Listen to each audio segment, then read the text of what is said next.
성경 말씀 함께 읽겠습니다. 요한계시록 5장 1절부터 14절 말씀입니다. 신약성경 403쪽입니다.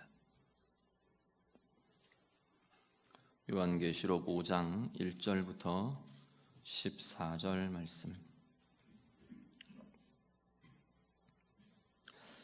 말씀 다 같이 읽겠습니다. 내가 보매 보좌에 앉으신 이의 오른손에 두루마리가 있으니 안팎으로 썼고 7 인으로 봉하였더라. 또 보매 힘있는 천사가 큰 음성으로 외치기를 누가 그 두루마리를 펴며 그 인을 떼기에 합당하냐 하나 하늘 위에나 땅 위에나 땅 아래에 능히 그 두루마리를 펴거나 보거나 할 자가 없더라. 그 두루마리를 펴거나 보거나 하기에 합당한 자가 보이지 아니하기로 내가 크게 울었더니 장로 중에 한 사람이 내게 말하되 울지 말라. 유대 지파의 사자 다윗의 뿌리가 이겼으니 그 두루마리와 그 7 인을 떼시리라 하더라. 내가 또 보니 보좌와 내 생물과 장로들 사이에 한 어린 양이 서 있는데 일찍이 죽임을 당한 것 같더라. 그에게 7 뿔과 7 눈이 있으니 이 눈들은 온 땅에 보내심을 받은 하나님의 7 영이더라. 그 어린 양이 나와서 보좌에 앉으신 이의 오른손에서 두루마리를 취하시니라.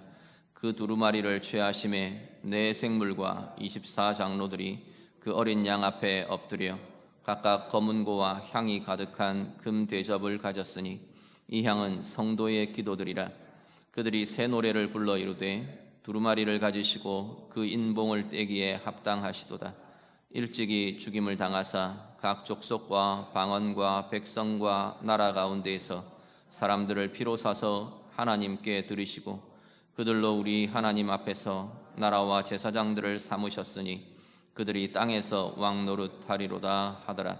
내가 또 보고 들음에 보좌와 생물들과 장로들을 둘러선 많은 천사의 음성이 있으니 그 수가 만만이요 천천이라.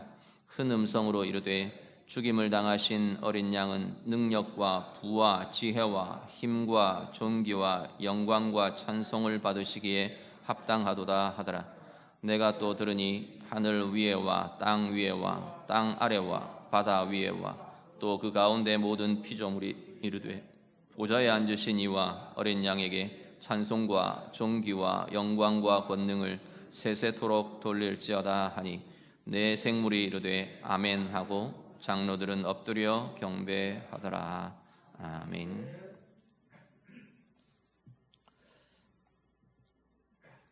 요한계시록의 전개가 이렇게 보면은 환상을 대하는 요한의 시선을 따라 이렇게 진행이 되는 걸 보게 됩니다. 처음 요한의 시선이 어디를 향했냐면 땅의 교회들을 향해 있습니다. 그렇죠? 예수 그리스도의 형상을 대하고 그리고 그 그리스도께서 7 교회들을 향해 주시는 메시지가 쭉 펼쳐집니다. 교회의 모습들이 어떠한가? 우리 자신의 모습, 우리의 모습이죠. 거기에는 고난도 있고 핍박도 있고 아픔도 있고 또 세상과 하나님 사이에서 미혹되고 흔들리고 타협하는 것도 있고 실패도 있고 견디며 이기며 싸워가는 이김도 있고 그런 과정 속에 주님께서 계속 그 모습들을 향해 우리의 그 모습들을 향해 이 땅에서의 우리의 인생과 삶들의 모습을 향해 말씀들을 이렇게 주십니다. 그리고는 4장에 오면은 이 요한의 시선이 하늘로 향해집니다. 땅의 상황과 여러 가지 모습들 속에 막 거기를 향하고 있던 시선이 하늘을 향해 들려집니다. 하늘에 하나님의 보좌가 베풀어져 있고 그 보좌에 앉으시니 하나님이 영광 중에 나타나시고 그리고 그 하나님을 둘러싼 천상의 존재들이 찬양과 경배로 하나님 앞에 예배하는 것을 보게 됩니다. 그리고 그 4장의 장면이 오늘 이제 5장으로 계속해서 이어지게 됩니다. 오늘 우리 14절까지 같이 읽으셨는데요. 오늘 7절까지 묵상을 하고 8절 이후 우리 한 번 더 나누어서 묵상을 하도록 그렇게 하겠습니다. 1절을 같이 한번 보시죠. 1절 말씀 같이 읽습니다. 내가 보매 보좌에 앉으신 이의 오른손에 두루마리가 있으니 안팎으로 썼고 7인으로 봉하였더라. 아멘. 보니까 앞에 4장에서 봤던 그 보좌에 앉으시니 하나님의 오른손에 두루마리, 말씀 두루마리가, 여기 성경에서 두루마리는 거의 대부분이 다 하나님의 말씀을 의미하는 것들이니까요. 말씀이 그 손에 이렇게 잡혀져 있는 겁니다. 오른손에 있는 두루마리를 보게 됩니다. 그런데 그 두루마리를 보니까 그 안에 말씀이 가득히 적혀 있고 그 두루마리는 7인으로 봉해져 있더라 말씀을 합니다. 이 봉해진 두루마리, 임봉된 두루마리, 임봉이라는 게 인으로 봉한다는 건 도장을 찍어서 봉한다는 겁니다. 우리도 요즘도 보면 어떤 서신이나 서류들이나 이런 것들을 보낼 때 중요한 서류나 중요한 서신들은 이렇게 편지 봉투를 붙이고 거기에다 도장을 찍습니다. 찢으면 이 인이 갈라지거나 인이 틀어진 것들이 보이기 때문에 그렇게 하지 못하도록, 뜯어보지 못하도록 도장을 찍어서 봉합니다. 그 봉인된 그 두루마리가 하나님의 오른손에 붙들려 있습니다. 봉인된 두루마리는 구약 성경에도 이렇게 나타나는데요. 에스겔 2장 8절에서 10절을 한번 보시죠.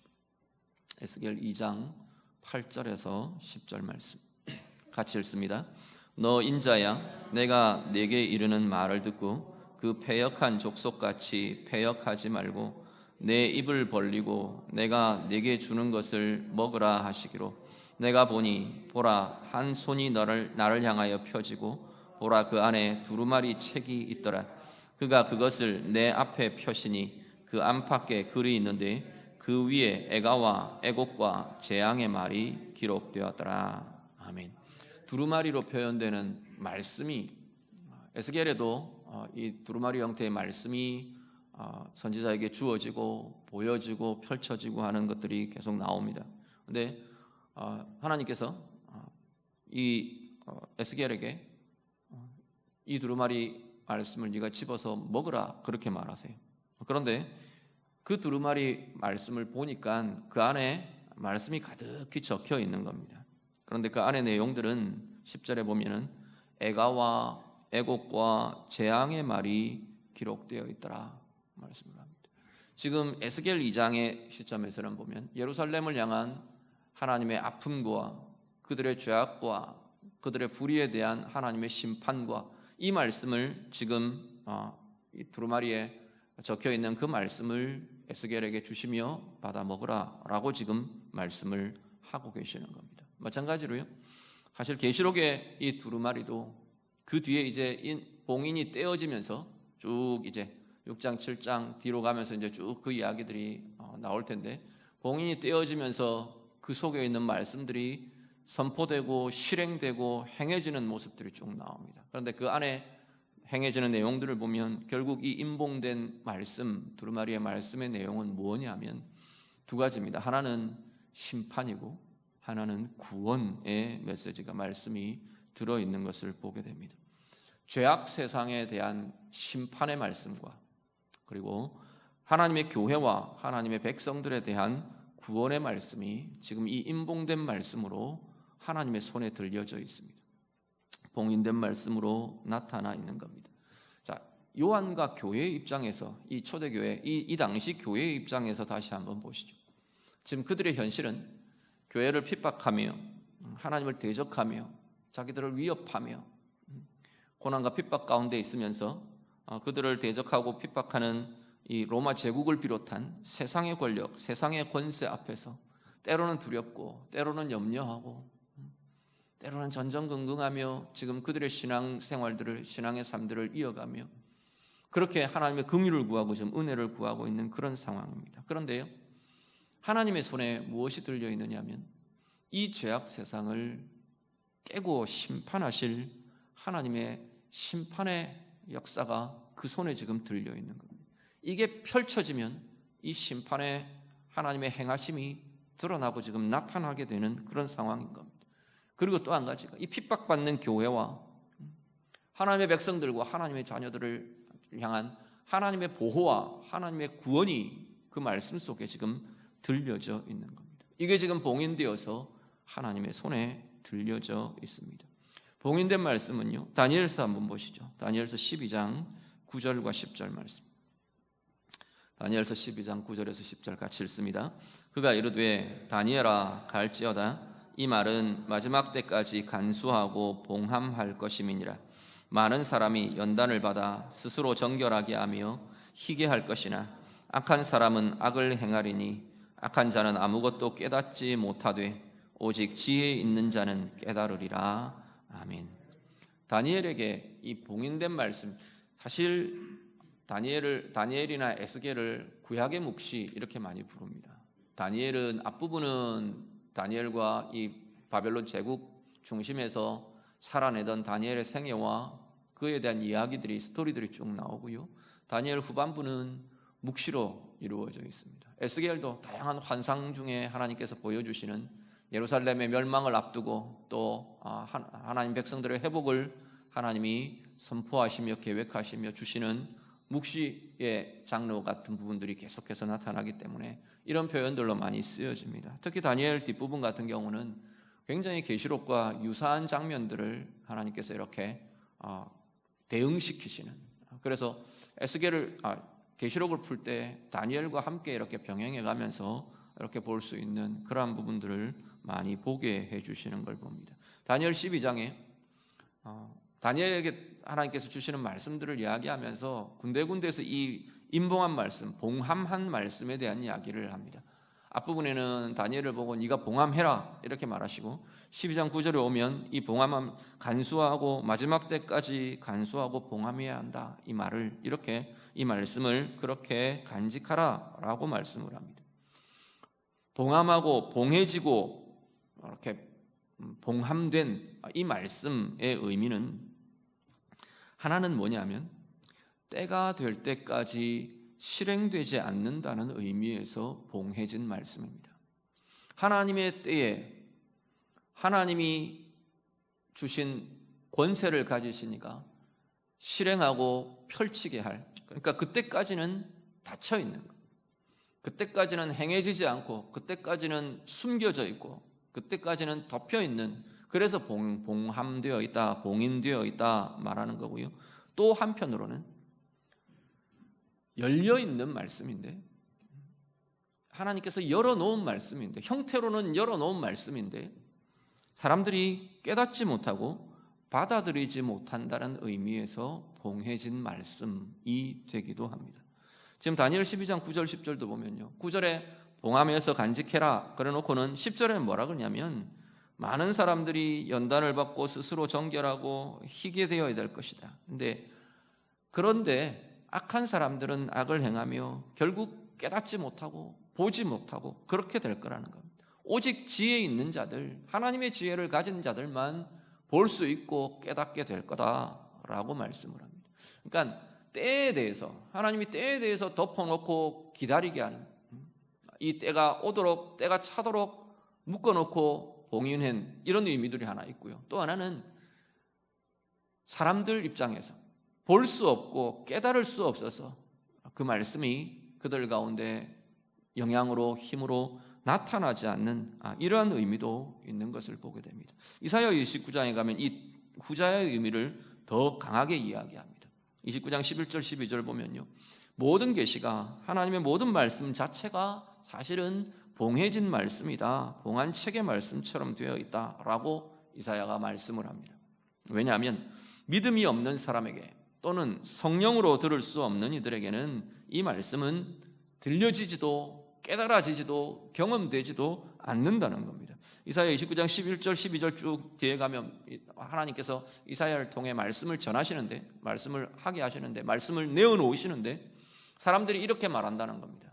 어떤 사람은 나는 글을 몰라서 이것 못 읽겠습니다, 이렇게 말하는 사람도 있고, 보여주고 펼쳐놓고 보라고 하는데도, 읽으라고 하는데도 그렇게 말하는 사람들이 있고, 글을 읽을 줄 아는 사람들은 이건 무슨 말인지 모르겠습니다, 봉해져 있어서, 말씀이 봉해져 있어서, 숨겨져 있어서 나는 못 읽겠습니다, 나는 모르겠습니다, 이렇게 말한다는 겁니다. 그래서 보아도 들어도 들려지지 않고 보여지지 않는, 성령으로 하나님에 대한 믿음과 신뢰로 그렇게 볼 수 없는 그것 때문에 말씀이 봉해진 말씀이 될 수밖에 없는 그들이 또한 그런 모습으로도 말씀이 나타나고 있다라는 겁니다. 봉해진 말씀은 사실 이 인봉된 말씀의 시기는 마지막 때가 언제냐에 대한 의견들이 되게 분분합니다. 그렇지만 요즘 전체적인 어떤 신학적인 흐름들은 이 마지막 때 종말이라는 것이 결국은 예수 그리스도의 초림 이후 주님께서 십자가의 사역과 부활과 승천하신 이후에 사실 이 마지막 때의 전개는 진행되고 있다라는 것이 전체적인 흐름입니다. 마지막 때가 우리가 세대주의자들이 이야기하는 것처럼 어떤 현상이 일어날 때 어떤 무엇이 있을 때 이렇게 지금 이야기하는 게 아니라 지금 이 시대 전체가 하나님의 종말을 향해 하나님의 설정하신 주님이 오시는 마지막 때를 향해 계속해서 진행되어 가고 있는 이때가 마지막의 때이다라고 본다는 겁니다. 그렇게 본다면 사실 이 봉인의 풀림은 지금 이 시대에 사실 진행되어 가고 있는 모습들, 이 시대의 모습들이라고도 볼 수 있을 겁니다. 그리스도 안에서 우리 가운데 나타나고 우리 가운데 제시되고 우리 가운데 행해지고 있는 그러한 과정들이 되는 것이고요. 물론 하나님께서 주님의 오심이라는 역사의 마지막을 그어놓으신 것은 분명합니다. 그 역사의 마지막을 향해 하나님의 행하심이 그리스도를 통해 하나님께서 이루어 가시는 하나님의 행하심이 전개되고 진행되는 것이 이 종말의 때의 모습이라는 겁니다. 그러면서 이제 2절에 들어가면 힘 있는 천사라는 건 어떤 권세 있는 천사 그런 의미들입니다. 천사가 외칩니다. 뭐라고 외치느냐면 누가 그 두루마리에 인을 떼겠느냐, 그 두루마리를 누가 펴며 누가 그 인을 떼겠느냐, 그 인을 떼기에 합당하냐 하고 외칩니다. 인을 뗀다는 것은요, 그 봉인된 인을 뗀다는 것은 그 말씀을 선포하실 분, 또 하나 더 나아가서 그 말씀이 행해지게 하실 이, 그 말씀을 사람들에게 알게 하시느니 그분이 바로 인을 뗀다는 의미. 그냥 가서 인 붙여 있는 이거 봉투를 뜯어버리면 되는 게 아니고, 그냥 뗀다는 게 그냥 열어 제낀다는 의미가 아니라 그 속에 들어있는 기록된 말씀이 행해지고 실행되고 이루어지고 그렇게 하게 하실 이가 누구냐라는 겁니다. 결국 그것은요, 심판주의 권세를 가지신 이가 이 일들을 행하게 되는 겁니다. 그 안에 심판의 행위들이 누구를 통해서 행해지는데 심판주의 권세를 가지시니까, 그 권위를 가지시니까 그 인을 뗄 수 있고 그 말씀이 실행되고 이루어지게 하실 이라는 겁니다. 자, 오늘 우리 안에서 우리의 모습들에 대해서 오늘의 우리의 말씀을 좀 같이 비추어 보시면요, 오늘을 사는 하나님의 사람들, 우리에게도 하나님의 말씀은 죄악에 대해 죄와 악을 깨뜨리는 말씀이 됩니다. 오늘 인봉된 이 말씀이 그야말로 죄의 권세, 악의 권세, 불의의 권세를 깨며 심판하는 말씀이라고 말씀을 드렸는데, 사실 오늘 우리에게 새로운 어떤 말씀이 아니더라도 오늘 우리에게 주어진 이 말씀 자체도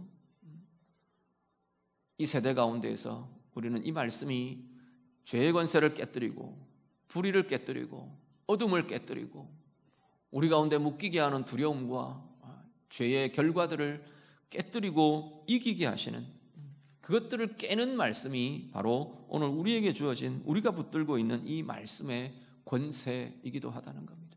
또 다른 측면에서는 하나님의 백성들, 하나님의 자녀들, 하나님께 속한 은혜의 백성들이 정말 하나님께 속한 구원을 경험하고 하나님께 속한 은혜를 경험하고 그 구원과 은혜의 보호를 누리게 하는 것이 사실 우리 가운데 하나님께서 주시는 말씀이 가진 권세라는 겁니다. 다르게 말하면 오늘 우리 안에도 이 하나님의 말씀이 우리에게 붙들려지고 하나님의 말씀이 실행되고 하나님의 말씀이 펼쳐지고 우리가 그 하나님의 말씀을 그리스도 안에서 주의 성령으로 말씀을 대하며 읽으며 붙드는 이들은 그 말씀이, 오늘 우리에게 주어진 말씀이 실제로 내 삶 가운데 실행되며 이루어지며 나타나는 은혜 가운데 머물게 된다는 겁니다. 인을 떼시는 주님께서, 그리스도께서, 인을 떼시는 그리스도께서 우리 가운데 펼쳐지게 하시는, 그리스도 안에서 경험되게 하시는 말씀이 바로 오늘 우리에게도 주어진 이 말씀이라는 겁니다. 그래서 오늘 이 말씀이 우리에게 들려지고 붙들려지고 오늘 내 안에 역사할 때, 오늘 우리는 이 세대 가운데에서도 우리도 여전히 하나님께 속한 은혜와 하나님께 속한 이 구원의 보호함을 누리는 그 은혜의 삶이 우리 가운데 나타나게 될 것이라는 겁니다. 오늘 우리들이요, 오늘 내게도 이사야 말씀처럼 여전히 하나님의 말씀이 봉함된, 봉해진 말씀으로 남아있는 건 아닌가, 오늘 우리도 좀 돌아보실 수 있기를 바랍니다. 말씀이 이해되지 않고, 이해되지 않는다는 건 지적으로 다 이해가 되어야 되는 것들은 사실은 아닙니다. 배경과 문화가 차이가 나서 다 이해가 되어야 된다는 건 사실은 아니에요. 그거는 성경 공부를 해가면서 또 더 알아가면서 더 많은 걸 경험하고 더 많은 걸 알고 더 많은 것 속에 들어가고 그렇게 되어 가겠죠. 그렇지만 무조건 지적으로 이해되지 않는다, 이것의 문제만은 사실은 아닙니다. 오히려 이 말씀이 정말로 내게 수용되는가, 받아들여지는가, 이 말씀의 이 내용들이 오늘 나의 이야기로, 나의 말씀으로, 나를 향한 하나님의 권세로 그렇게 경험되고 누려지게 되는 건가, 거기에 사실은 봉해져 있느냐 봉해져 있지 않느냐가 사실은 거기에 있다는 겁니다. 봉해졌다는 건 내 이야기가 되지 않는 거예요. 그래, 좋은 이야기입니다는 되는데, 그런 일이 있었어요, 그렇게까지는 되는데 나의 이야기가 되지 않는 거예요. 하나님의 권능이 선포되고 하나님의 능력의 승리가 말해짐에도 나의 승리가 되고 나의 권능이 되지 않는다는 거예요. 하나님의 사랑과 하나님의 은혜와 하나님의 긍휼이 선포됨에도 불구하고 봉해진 그 자리에는 나를 향한 사랑이 되고 나를 향한 긍휼이 되지 않는다는 겁니다. 오늘 우리가 정말, 오늘 우리에게 있는 말씀이, 우리가 듣는 말씀이, 우리가 읽고 우리가 붙잡는 말씀이 오늘 내 안에 열려지고 실행된 정말 그리스도 안에서 나를 향한 말씀으로, 나의 권세로, 하나님께서 내게 행하신 사랑으로, 긍휼로 누려지며 나타난 그야말로 열려진 말씀으로 대하며 그 말씀의 은혜와 권세를 누리며 살아가시는 우리 모두의 삶이 되시기를 우리 주님 이름으로 축복합니다. 3절 이후에는 그 인을 떼시기에 합당한 자가 누가 있는가, 거기에 대한 이야기가 이어집니다. 이 힘있는 천사가 큰 음성으로 누가 두루마리를 펴며 그 인을 떼기에 합당하냐 말을 하는데, 3절 4절에 보니까 지금 요한의 시선입니다. 요한이 이렇게 보니까 그 인을 떼기에 적합한 자가 아무도 안 보이는 거예요. 그 두루마리를 펴거나 보거나 이렇게 인을 떼서 펼칠 그러한 사람이 보이지를 않는 거예요. 그래서 4절 끝에 가면 내가 크게 울었다, 그렇게 말합니다. 요한의 입장에서 한번 보시죠. 지금 이 말씀이 펼쳐지고 실행되고 이루어져야 지금 이 시대 가운데 하나님의 긍휼이 나타나고, 지금 이 핍박받는 교회 가운데 하나님의 은혜의 보호하심이 나타나고, 저 제국의 권세와 위협하는 이 속에서 하나님의 자녀들이 이기며 승리하며 그렇게 나아갈 건데, 그 말씀은 봉인되어 있고 그것이 실행되게 하고 펼쳐지게 할 존재가 보이지를 않는 거예요. 요한이 다급해지고 조급해지고 안타깝고, 그래서 요한이 내가 크게 울었다, 그렇게 고백을 합니다. 그때 5절 말씀을 한번 보시죠. 5절 말씀 같이 있습니다. 장로 중에 한 사람이 내게 말하되 울지 말라, 유대지파의 사자 다윗의 뿌리가 이겼으니 그 두루마리와 그 7인을 떼시리라 하더라. 아멘. 장로 중에 한 사람이, 우리 앞에 4장에서 24장로들을 보셨죠. 이 장로는 앞에 말씀드린 것처럼 천사적인 존재들로 이해가 됩니다. 장로 중에 한 사람이 요한에게 말을 합니다. 울지 말라, 유대지파의 사자 다윗의 뿌리가 이겼다, 이미 승리하셨다라고 말하는 거예요. 그가 그 두루마리와 그 7인을 떼실 거다 말씀을 합니다. 유대지파의 사자는요, 창세기 49장에서 기인한 것으로 봅니다. 우리 창세기 49장을 같이 보시죠. 49장 9절 10절 말씀 같이 읽습니다. 유다는 사자 새끼로다. 내 아들아, 너는 움킨 것을 찢고 올라갔도다. 그가 엎드리고 웅크림이 수사자 같고 암사자 같으니 누가 그를 범할 수 있으랴. 규가 유다를 떠나지 아니하며 통치자의 지팡이가 그 발 사이에서 떠나지 아니하기를 실로가 오시기까지 이르리니 그에게 모든 백성이 복종하리로다. 아멘. 창세기 49장은 야곱이 자신의 12아들들에게 이렇게 축복하는 축복의 내용으로 되어 있는데 9절 10절은 유다를 향한 축복의 내용입니다. 유다를 향해서 뭐라고 축복하느냐면 유다는 사자 같다. 그렇게 축복을 하는 거예요. 유다는 사자와 같다. 움킨 것을 찢고 웅크리고 사냥하고 이기고 깨뜨리고 파하고 그 권세와 힘을 가진 사자와 같다 말하는 거예요. 그런데 그 사자를 뒤로 넘어가면 규가 유다를 떠나지 않으리라. 동물들의 왕으로 취급되는 사자처럼 유다야말로 왕권을 가진 왕의 권세를 가진 지파가 될 거다라고 말하는 겁니다. 그 통치자의 지팡이가 계속 이어질 텐데 실로가 오시기까지 그리스도가 오시기까지 그 왕의 권한들이 그리스도에게까지 이어지게 될 거다라고 지금 이야기를 하는 겁니다. 그 왕권에 대한 약속과 축복과 선포가 지금 유다를 향해 이루어지고 있습니다. 그리스도를 왕의 권세를 가지신 이로 사자로 비유하면서 깨뜨리고 파하고 이기는 힘, 이기는 권세를 가지신 이로 선포합니다. 그리고 다윗의 뿌리라는 표현은 이사야 11장 1절에 우리 잘 아시죠? 이새의 줄기에서 한 싹이 나며 그 뿌리에서 한 가지가 나서 결실하실 것이요. 그리스도를 향한 예언 중에 이 이새는 다윗의 아버지잖아요. 그러니까 다윗 왕가의 혈통으로 왕의 혈통으로 오실 메시아에 대한 증거를 하는 이 말씀이 이 다윗의 뿌리, 다윗의 줄기 이 표현들을 씁니다. 그러니까 왕의 혈통으로 나신 왕의 혈통으로 증거되는 이 영원한 왕 되심 그리스도가 왕이시라는 거예요. 이 영원한 왕이 모든 걸 깨뜨리며 파하시는 이기는 권세를 가지신 그분이 바로 그리스도시다. 그분이 인을 떼실 거다라고 지금 말씀을 하는 겁니다. 6절에는 가면 이 그리스도의 모습을 또 다른 모습을 하나 더 이야기를 합니다. 6절 같이 한번 보시죠. 6절을 같이 읽습니다. 내가 또 보니 보좌와 내 생물과 장로들 사이에 한 어린 양이 서 있는데 일찍이 죽임을 당한 것 같더라. 그에게 7뿔과 7눈이 있으니 이 눈들은 온 땅에 보내심을 받은 하나님의 7 영이더라. 아멘. 가만 보니까 어린 양이 거기에 서 계시는 거예요. 그 어린 양을 보고 지금 이 장로는 이렇게 지금 표현한 겁니다. 유대지파의 사자이다.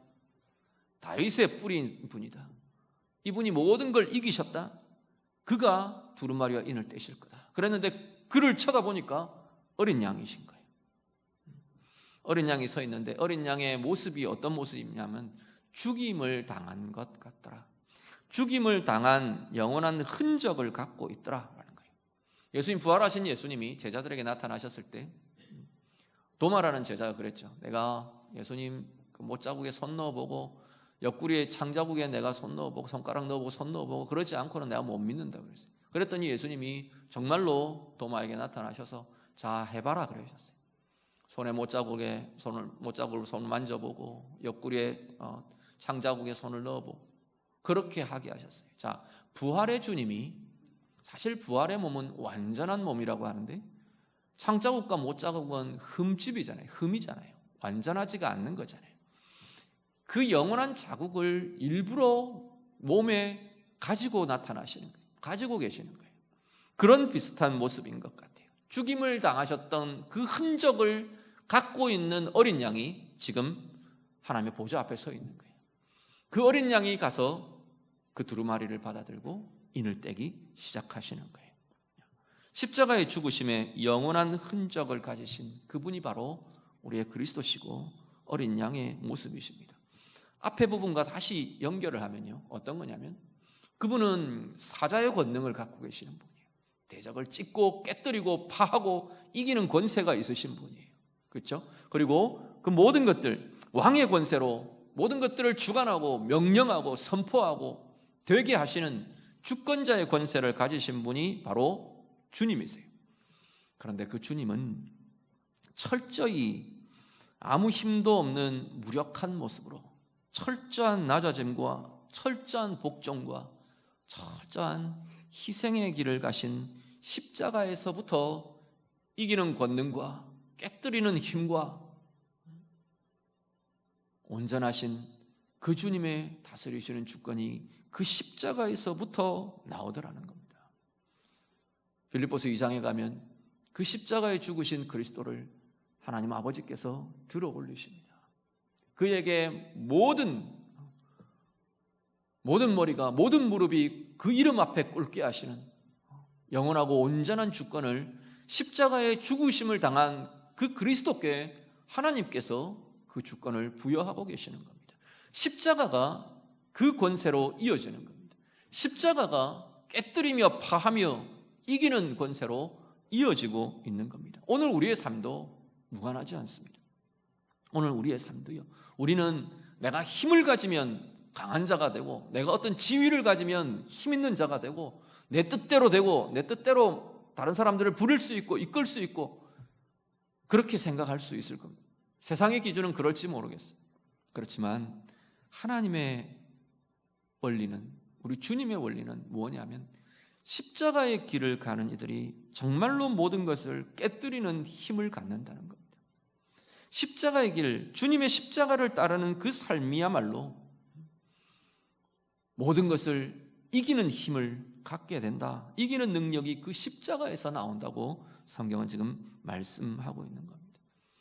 이렇게 주님과 함께 내가 낮아질 때, 주님과 함께 정말 내가 순종의 길을 갈 때, 주님과 함께 정말로 내가 낮아진 그 걸음을 걸을 수 있을 때, 거기서 이기는 힘이, 거기서 깨뜨리는 힘과 이기는 권세가 거기서 나오더라는 거예요. 요한 당시에 교회와 성도들도 마찬가지입니다.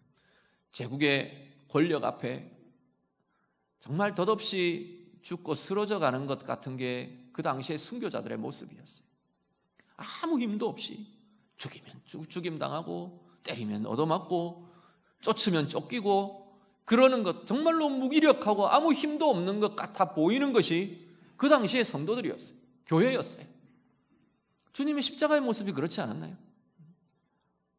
묶으면 묶이고, 벗기면 벗기우고, 때리면 맞고, 못 박으면 못 박히고, 그 길을 가신 게 주님의 십자가의 길이었어요.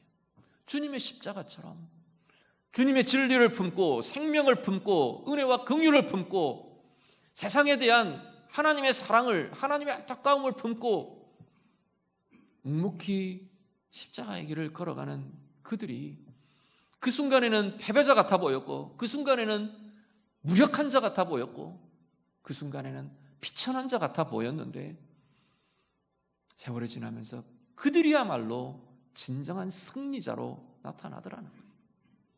그들이 가진 그 복음이, 그들이 품었던 그 십자가, 결국은 로마 제국을 정복해버리는 겁니다. 우리는 당장에 우리의 눈앞에 펼쳐지는 상황과 그것에만 우리는 매여 있기 때문에 당장의 나의 모습이 패배자 같고 싶지 않은 거예요. 당장의 나의 모습이 약해 보이고 싶지 않은 거예요. 당장 나의 모습이 사람들 앞에서 낮은 자의 모습으로 비치기가 싫은 거예요. 그래서 우리는 십자가의 길을 가기가 참 어렵습니다. 그런데 주님의 제자들은 그 길을 가는 자들이라고 말씀하는 겁니다. 오늘 주님의 모습이 그 두 가지의 모습을 극명하게 그대로 비추어 주고 있어요. 죽임을 당한 자 같은 그 어린 양이야말로 모든 것을 깨뜨리며 파하는 이기는 권세를 가지신 분이고, 모든 것의 주 되시는 왕의 주권, 왕의 권세를 가지신 분이 바로 그 십자가의 그리스도이고 십자가의 어린 양이더라 라고 말씀하는 겁니다.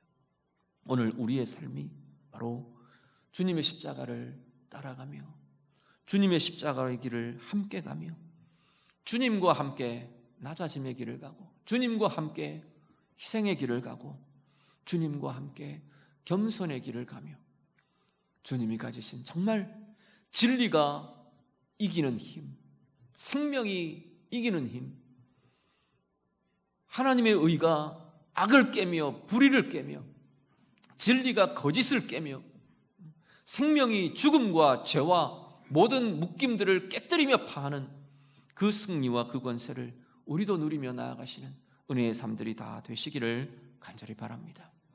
그리고 그 어린 양의 모습 한 가지가 더요. 6절 맨 끝에 보시면 그에게 7뿔과 7눈이 있더라 말씀합니다. 앞에 이런 상징들 계속 그 말씀을 드렸죠. 실제로 주님이 눈이 7개고 이런 게 아니라고 말씀드렸죠. 그 7눈을 뭐라고 말하냐면 7영이라, 온 땅에 보내심을 받은 하나님의 7영이라, 7영은 완전하신 성령님을 의미한다고 말씀을 드렸습니다. 성령님과 함께 역사하며 운행하시는 그리스도의 모습을 이렇게 지금 나타내십니다. 그리스도께서 성령님 통해 어떻게 하시느냐 하면 온 세상 구석구석을 성령을 통해 두루 감찰하시고 두루 살피시고 두루 돌보시는 분이 바로 그리스도시라는 겁니다. 성령을 통해 그 역사와 그 은혜들을 이루어 가시는 분이 바로 주님이시라는 겁니다. 자, 초대교회 성도들의 시선과 입장으로 다시 한 번 더 생각해 봅니다. 제국의 핍박과 온갖 고난 속에서 그리스도를 바라봅니다. 지금 요한이 하늘의 보좌를 바라보고 보좌에 앉아 계신 창조주의 권세를 가지신 그 하나님 아버지를 보다가 이제는 우리를 구속하신 그리스도를 향해 시선이 고정됩니다. 그 주님이 바로 지금 우리가 붙들고 있는 이 십자가의 주님이시라는 거예요. 그 주님이 바로 이 제국의 권세도, 우리의 핍박도, 우리 앞에 있는 다가와 있는 죽음의 권세도 깨뜨리시는 분이고 이기시는 분이라고 보고 있는 거예요. 그 사실들이 대해질 때 그야말로 이것이 우리에게 열린 말씀이 되고 우리가 경험하고 우리가 누려지는 말씀이 될 때 그 성도들이 무엇이 두려웠겠습니까? 무엇이 그들을 꺾을 수 있을까요? 무엇이 그들을 이길 수 있나요? 사자의 권세와 왕의 권세를 가지신 그 이기시는 주님의 이기신 힘이 그들 가운데 나타나는데, 그 권세가 그들 가운데 이루어지고 선포되는데, 보여지는데 그들이 두려워할 게 무엇이 있겠느냐는 겁니다. 오늘 우리의 눈에, 오늘 우리의 마음에 그 주님의 권세와 그 주님의 능력이, 그 주님의 힘이 우리 가운데 경험되고 우리 가운데 붙잡혀지지 않게 우리는 여전히 두려워하는 자로, 염려하는 자로, 물러나는 자로 혹 우리가 그렇게 남아있는 것은 아닌가 다시 한번 돌아보실 수 있기를 바랍니다. 오늘 요한의 시선이 그 그리스도를 바라보며 그리스도의 모습 속에 온전히 연합되고 붙들려지는 것처럼 오늘 우리가 바로 그 깨뜨리며 이기시는 그 권세를 가지신 분, 바로 십자가의 길을 가시던 그 주님의 그 모습이 오늘 내게 함께하며 우리도 승리로, 우리도 은혜로 나아가시는 은혜의 삶이 되시기를 간절히 바랍니다. 더 나아가서 완전하신 주의 성령을 통해 오늘도 세상을 감찰하시며 바라보시며 우리의 모습들을 살피시며 우리의 구석구석, 우리의 영혼과 우리의 내면과 우리의 바깥과 우리의 상황과 우리의 모든 것을 돌보시고 돌아보시는, 인도하시는 그 성령님의 인도하심을 따라, 돌보심을 따라 그렇게 나아가시는 은혜의 삶이 우리 모두에게 있으시기를 간절히 바랍니다. 우리 앞에 어떤 상황들이 놓여 있으십니까? 오늘 요한의 시선처럼 우리도 우리의 시선이 하늘을 향해 좀 들려지실 수 있기를 바랍니다. 땅에만 붙들려지고 땅에만 매여 있는 게 아니라 하늘의 보좌를 향해, 무엇보다도 우리 그리스도의 모습을 향해, 주님을 향해 우리의 시선이 고정되며 주님의 돌보심과 주님의 은혜와 주님의 이기게 하심을 따라 나아가는 우리 모두의 삶들이 되시기를 우리 주님 이름으로 축복합니다. 기도하겠습니다.